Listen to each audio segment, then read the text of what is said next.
Hello to everyone. देखिए अभी अपन पढ़ रहे हैं ट्रांसपोज ऑफ ए मैट्रिक्स। तो what is transpose, very very important है, इसके ऊपर क्वेश्चन आएगा पक्का।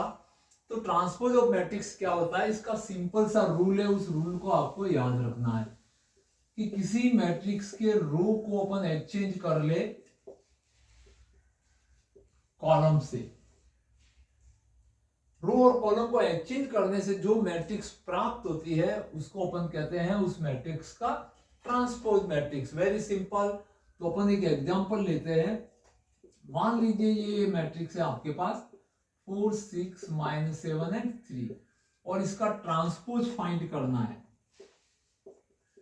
ट्रांसपोज ऑफ मैट्रिक्स, ट्रांसपोज को रिप्रेजेंट किया जाता है एक के ऊपर टी लगा के, या इसके लिए कुछ राइटर ये डैश भी कहते हैं।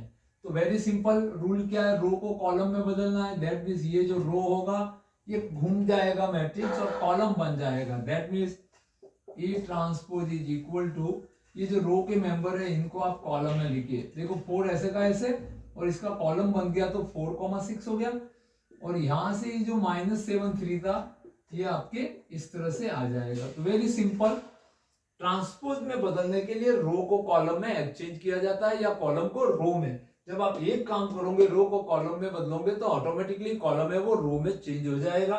इसी प्रोसेस को अपन ट्रांसपोज ऑफ ए मैट्रिक्स कहते हैं। बाय चांस ये 3/3 का हुआ तो उससे कोई फर्क नहीं पड़ना है, आप ध्यान रहे। तो इसलिए इसमें आपको घबराने का नहीं है। जैसे 1 2 -3 0 4 7 8 6 2 ये आपका ए मैट्रिक्स है। तो आपको सीधा ही इसका अगर ट्रांसपोज रिलेटेड क्वेश्चन है तो रो को कॉलम में, तो इस रो का कॉलम बना दीजिए 4 2 -3, इस रो का भी कॉलम बना दो तो 0 4 एंड 7, और इस रो का भी कॉलम बना दो तो 8 6 एंड 2। अब ये तो अपन ने सीख लिया कि ट्रांसपोज कैसे करते हैं, बहुत सिंपल है। क्वेश्चन एग्जाम में कैसे आते हैं, क्वेश्चन आते हैं जिसमें दो मैट्रिक्स दिए हुए होते हैं ए एंड बी। तो इसमें प्रूव दैट वाले कंडीशन में आपको क्वेश्चन आते हैं। तो प्रूव दैट में फर्स्ट टाइप का क्वेश्चन आता है कि ए प्लस बी का transpose is equal to, prove करना होता है A transpose plus B transpose. That means पहले ए और बी को ऐड करिए, फिर जो नया मैट्रिक्स आता है उसका ट्रांसपोज निकालिए, और राइट हैंड साइड में पहले ए पे ट्रांसपोज करिए, बी पे ट्रांसपोज पहले करिए, बाद में ऐड करिए, ये इक्वल रहता है। दूसरी टाइप का क्वेश्चन डिफरेंस में भी रह सकता है, a माइनस बी का transpose that is equal to a transpose minus B. और तीसरा वेरी इंपॉर्टेंट कि a मल्टीप्लाई b का ट्रांसपोज, a और b को मल्टीप्लाई करके ट्रांसपोज करते हैं तो ये रिवर्स लॉ लगता है, b ट्रांसपोज आगे आएगा और ये a ट्रांसपोज के मल्टीप्लाई के बराबर होगा। तो यहाँ पे पहले अलग अलग ट्रांसपोज किए हुए हैं लेकिन बी ट्रांसपोज आगे रहेगा, ए ट्रांसपोज पीछे। इनमें डायरेक्ट सेम टू सेम है, ए है तो ए आगे है, बी है तो बी पीछे है। इन तो प्लस और माइनस में एक जैसा ऑर्डर रहता है, बट मल्टीप्लाई में ये चेंज हो जाता है।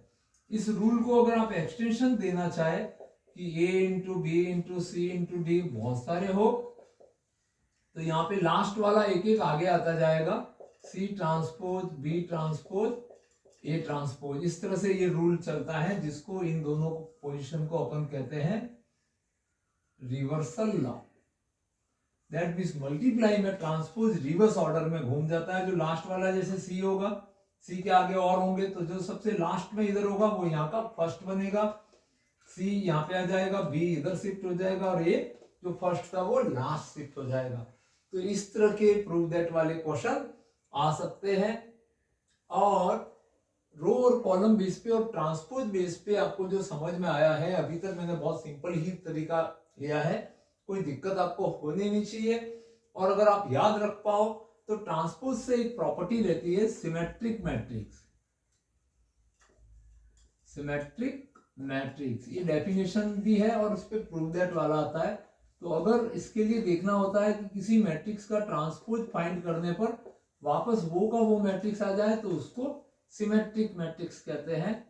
और एक होता है स्क्यू सिमेट्रिक मैट्रिक्स।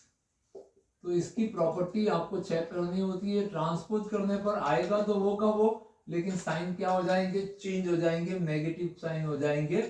मैट्रिक्स के वैल्यू वही रहेंगे बट उसके अंदर साइन चेंज हो जाएंगे। तो सिमेट्रिक मैट्रिक्स और स्क्यू सिमेट्रिक मैट्रिक्स को मैंने ट्रांसपोज से जोड़ा हुआ है, क्योंकि ट्रांसपोज की हेल्प से ही चेक किया जाता है सिमेट्रिक होना और स्क्यू सिमेट्रिक होना। तो इसके लिए एक एग्जांपल देखा जाए सिमेट्रिक स्क्यू सिमेट्रिक के लिए, तो मैं आपको एक बहुत ही अच्छा एग्जांपल बताता हूं जिससे आपको समझ में आ जाएगा। देखिए सबसे पहले सिमेट्रिक मैट्रिक्स, सिमेट्रिक मैट्रिक्स आपको याद रखना है। तो A इज इक्वल टू, यहाँ पे एक ऐसा मैट्रिक्स लिया जाता है कि A B C H G F, तो यहाँ पे भी H G और F, ये 3x3 का एक मैट्रिक्स है। अब अपन को इसको प्रूव करना है कि ये सिमेट्रिक है, तो इसका क्या निकालना है आपको, ट्रांसपोज निकालना है। तो ट्रांसपोज निकालते हैं अपन। अभी मैंने रूल समझाया था, रो को कॉलम में चेंज करना है। तो इसकी फर्स्ट रो है, इसका कॉलम बनाएंगे AHG, तो यहाँ पे क्या बन जाएगा AHG। सेकंड रो का भी कॉलम बनाएंगे HBF, तो ये HB और F, और थर्ड रो का GFC, तो ये GFC। अब इसको ध्यान से देखिए, अपन ने इसका ट्रांसपोज किया, तो देखो फर्स्ट रो यहाँ पर AHG वो का वो आ गया, सेकंड रो वो का वो आ गया, और थर्ड रो भी वो का वो आ गया है। तो इसका मतलब क्या हुआ कि ट्रांसपोज करने पर मैट्रिक्स वो का वो आ रहा है, कोई परिवर्तन नहीं ले रहा है। तो ये कौन सा मैट्रिक्स हो गया, hence it is a symmetric matrix. Very simple. Skew symmetric के लिए, स्क्यू सिमेट्रिक में देखिए साइन चेंज हो रहे हैं, तो स्क्यू सिमेट्रिक का एग्जांपल भी आप याद रख सकते हैं। इसमें साइन ऑपोजिट होते हैं। ये मैट्रिक्स ऐसा लेना चाहिए हमेशा आपको कि यहाँ के तीनों एलिमेंट 0 लेने चाहिए। यहाँ पे जैसे 3, -4 और 2 है, तो यहाँ के मेंबर, यहाँ पे प्लस का 3 है तो यहाँ पे माइनस का 3 लो, ये -4 है तो यहाँ पे प्लस का 4 लो, और यहाँ पे 2 है प्लस का, तो इसको माइनस का 2 लो। ये जो है, अगर इसका अब आप ट्रांसपोज करके एक नेगेटिव कॉमन ले लोगे तो वापस आपके पास में ये स्क्यू सिमेट्रिक की कंडीशन बनाएगा। तो अपन इसका ट्रांसपोज करके देखते हैं।